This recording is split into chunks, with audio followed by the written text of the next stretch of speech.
Hello, family, and happy Sunday. And at this point, UK media, move on.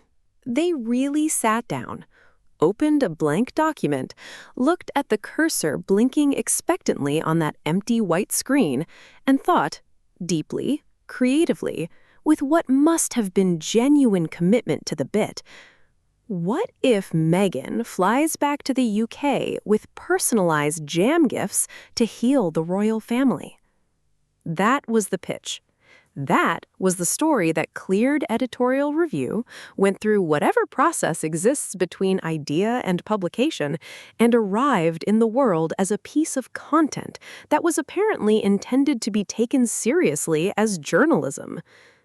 Not a policy development, not a confirmed public appearance, not a statement from any party involved, not a document, a photograph, a source with a name attached to it, or any of the other things that have historically been considered prerequisites for reporting something as though it actually happened or is actually happening. Jam. Personalized. For dozens of relatives. Like Meghan, Duchess of Sussex, is currently somewhere in California, surrounded by as-ever product inventory, hand-labeling jars with the names of extended royal family members, preparing for a reconciliation arc that reads less like real life and more like the third act of a holiday film where everything gets resolved through the power of thoughtful gifting and the lesson that love, ultimately, can be spread like preserves on toast.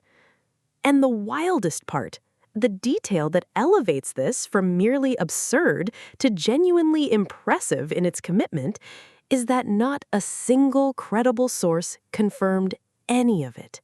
Not one. No statement from Meghan, no word from Harry, nothing from Buckingham Palace, silence from the Invictus Games Foundation, which was being used as the narrative anchor for the entire story, complete and total absence of confirmation from every party who would actually know whether any of this was real. Just vibes. Elaborate, oddly specific, suspiciously detailed vibes. Let's actually break down the architecture of the story, because the construction of it is, in its own way, instructive. It begins with something real, something grounded, the 2027 Invictus Games in Birmingham, an actual event, an actual organization, an actual cause with actual significance that has nothing to do with tabloid speculation and everything to do with wounded veterans and the serious, sustained work of supporting them through competition and community. Starting with something real is important. It establishes credibility. It gives the audience a foothold, something they can verify, something they know to be true, something that creates the impression that what follows is built on the same solid foundation.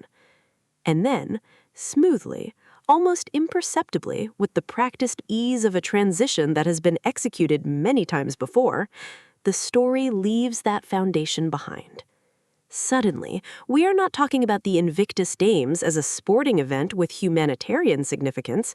We are talking about the Invictus Games as the backdrop, a plot device, a plausible reason for Meghan to be in the UK that allows the real story, the reconciliation arc, the jam, the emotional reunion narrative, to be attached to something that sounds credible. The real is being used to launder the invented. And the invented is extraordinarily specific. Dozens of relatives, personalized gifts, the as-ever brand specifically, a focus on rebuilding bonds with King Charles in particular, the kind of detail that, paradoxically, makes the story less credible rather than more, because genuine insider information tends to be partial and hedged, while invented detail tends to be complete and cinematic, because the imagination has no natural stopping point and no reason to be cautious. The specificity is the tell. Real sources give you fragments, carefully worded fragments usually, from people who are aware of the risk of saying too much. Real information arrives with gaps and uncertainties, and the particular messiness of things that are actually happening rather than things that have been imagined into perfect narrative shape. A story about personalized jam for dozens of relatives is not incomplete or messy or uncertain. It is fully formed, emotionally coherent, narratively satisfying. It is, in other words, a story that was written rather than reported. The internet's response to this is worth examining in its own right, because the nature of the reaction tells you something specific about where audiences currently are in their relationship with this kind of content. It was not outrage. Outrage would have been interesting, in a way, would have indicated that the story landed with enough weight to produce a strong emotional response, would have meant that people engaged with the premise seriously enough to be genuinely irritated by it. It was not that. It was confusion, followed quickly by laughter, followed by the specific collective shoulder shrug energy of people who have seen this particular type of story enough times to recognize it immediately and respond to it accordingly. It was memes, it was jokes, it was the online equivalent of a side-eye so complete it communicates an entire essay in a single expression. And this response, this specific quality of amused skepticism rather than engaged outrage, is actually more significant than anger would have been. Because anger is still engagement, still means the content reached someone deeply enough to produce a reaction worth having, still means the story has some kind of grip. Laughter is different. Laughter, in this context, is the sound of credibility departing, the sound of an audience that has assessed what it has been offered and decided, collectively and without much deliberation, that it is not worth taking seriously, that the formula is too familiar, that the construction is too visible, that the absence of sources has become too obvious to paper over with evocative detail about condiment assortments. The jam story got laughed at. And in the current media environment, where attention is the ultimate currency, and even negative attention has value, getting laughed at is the worst possible outcome. Because laughter does not sustain engagement, does not produce the click-through behavior that keeps a story alive, does not generate the kind of sustained audience investment that a piece of content needs to do the work it was designed to do. It produces a moment of amusement, and then a scroll. Let's talk about the pattern, because this story did not arrive in a vacuum. It arrived as the latest installment of a format that has been running, with variations, for years. Meghan might return. Meghan could reconcile. Meghan is considering reaching out. Sources say Meghan is open to rebuilding bridges. Insiders suggest a visit is being discussed. The wording changes, the specific details change, the particular mechanism through which reconciliation is imagined to occur, sometimes it is a phone call, sometimes it is a visit, sometimes it is, apparently, personalized jam, changes with the seasons and the available cultural vocabulary. The underlying structure does not change. The story is always Meghan coming back, Meghan making peace, Meghan returning to a fold that she left. The narrative of the prodigal, restated repeatedly in different packaging with different specific details, always arriving at the same imagined destination. And here is what this pattern reveals about the people producing it. There is a genuine difficulty, a structural, almost psychological difficulty in processing a version of events in which Meghan left, meant it, built something else, and does not require the closure that these stories keep trying to provide on her behalf. The reconciliation narratives are not being produced for Meghan. She has not indicated any need for the story they keep telling, has not expressed the longing they keep attributing to her, has not behaved in any documented way that would suggest she is sitting with personalized jam, waiting for the right moment to return. The reconciliation narratives are being produced for an audience that has been emotionally invested through years of coverage in a particular story and that finds an ending where the protagonist simply walks away and builds a good life elsewhere to be narratively unsatisfying. Good stories, as we understand them, have resolution, have the reunion, have the moment where the difficult things get worked out and the relationships get repaired, and the people involved find their way back to each other in ways that feel earned and emotionally complete. Real life does not always provide that. Real life sometimes ends with people deciding that the cost of a relationship exceeds its value, building distance that becomes permanent, and finding genuine happiness in the space that distance creates. That is a valid ending. But it is not the ending that generates continued engagement with the ongoing story. So the industry keeps writing a different one, with jam. The Invictus Games deserve to be rescued from the narrative they've been drafted into here, because using them as a plot device for a reconciliation story is a specific kind of disrespect that should be named directly.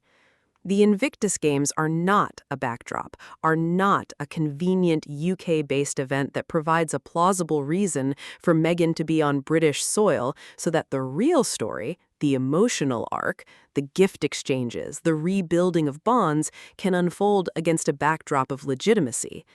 They are a real program with real participants whose relationship to the event has nothing to do with royal family dynamics and everything to do with what the program has meant to their recovery, their sense of capability, their experience of community with other people who have carried the same weight. The veterans who compete in the Invictus Games are not supporting characters in a tabloid reconciliation story. They are the story, the actual story, the one that has weight and substance and documented human impact, and the kind of significance that does not require invented detail to make compelling. And attaching the invented narrative to the real one, using the credibility of the games to give the jam story a foothold it does not deserve, is a particular kind of editorial decision that the participants of those games did not consent to and do not benefit from. If Meghan attends anything related to Invictus in 2027, it will be because the work matters and because her presence serves the cause. It will not be a stage set for a reconciliation performance. It will not be structured around gift exchanges designed to produce emotional content. It will not, in all likelihood, involve personalized jam as tools of diplomatic engagement, because that is not how any of this works. That is not how she operates, and more fundamentally, that is not what the games are for. Let's address the core mechanism at work here, because understanding it explains not just this story, but the dozens of stories like it that have appeared before and will appear after. Meghan generates attention, consistently, across formats, across demographics, across the spectrum of coverage, from genuinely reported to completely invented. Her name in a headline moves behavior, generates clicks, produces discussion, creates the engagement signals that digital media runs on. This is documented, not a theory, not a compliment or criticism, a measurable fact about how her name functions in the current attention economy. And this creates a specific incentive structure. Because if her name generates attention regardless of what follows it, if Meghan plus almost any noun produces a viable piece of content, then the threshold for sourcing, for verification, for the basic journalistic discipline of confirming that a thing is true before reporting it as true, gets quietly adjusted downward. Not eliminated, just adjusted. Because the attention value of the content does not depend on its accuracy. Depends on her name being in it, depends on the story being emotionally resonant, depends on the detail being specific enough to feel real and dramatic enough to feel worth engaging with. Personalized jam for dozens of relatives is specific, is emotionally resonant, is dramatic in the quiet lifestyle content way that a certain readership responds to. It does not, apparently, need to be verified. And this is the problem, not the story itself, which is too confused to be seriously harmful, but the editorial culture that produced it, the implicit decision that the attention value of a Meghan story is sufficient justification for publishing it without confirming whether it is true. That is not a standard that would be applied to most subjects. And the fact that it is applied here, the fact that jam with no sourcing clears the same bar as a fully reported story, is itself a statement about how this particular coverage ecosystem operates. So here is where we land. The story exists. The jar of personalized jam, metaphorically speaking, has been placed in the public square, and the public has walked past it, picked it up briefly, laughed a little, put it back down, and moved on. The collective response was not belief.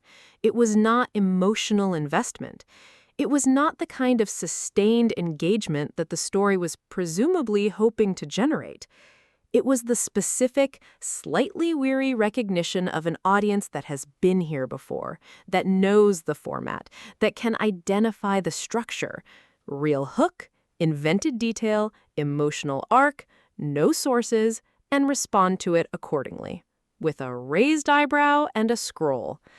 Because the formula has been used enough times that it has become transparent, and transparent formulas do not produce the results they once did, because the audience is not the audience it once was.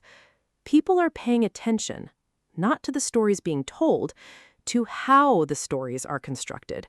And when the construction is visible, when the absence of sourcing is obvious, when the invented detail is too specific, when the emotional arc is too perfectly shaped to have emerged organically from real events, the response is not outrage. It is something quieter and considerably more final. It is disbelief. And disbelief, once it arrives in sufficient quantity, does something to a media ecosystem that anger never quite manages. It makes the audience stop coming back. Not with drama, not with a scene, just quietly with a different choice about where to spend their attention. And attention, as we have established, is the only currency that matters. The jam story spent some of it and got very little in return. Thank you for watching, and I will see you in the next video.